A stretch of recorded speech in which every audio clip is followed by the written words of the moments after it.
இந்த தேசத்திற்கு தேவன் சபையை அவர் என்ன பண்ணியிருக்கிறார்?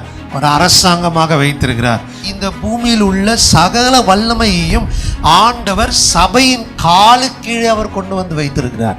அப்படிதான் நம்ம எபேசியர்ல வாசிக்கிறோம். அப்போ சபை எங்க வச்சிருக்கிறாரு? அதிகாரத்திலே வைத்திருக்கிறார். சபை இன்றைக்கு தன்னுடைய அதிகாரத்தை பயன்படுத்தும் என்று சொன்னால், சபை இன்றைக்கு பேச வேண்டிய வார்த்தைகளை பேசும் என்று சொன்னால், வறண்ட நிலமெல்லாம் செழிப்பாக மாறும். ஆமென்.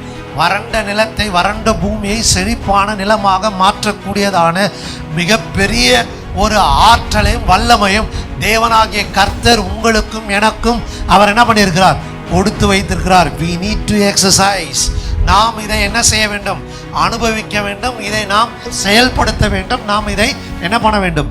நாம நமக்கென்று சொந்தம் பாராட்ட வேண்டும், உரிமை கொள்ள வேண்டும். ஆமென்.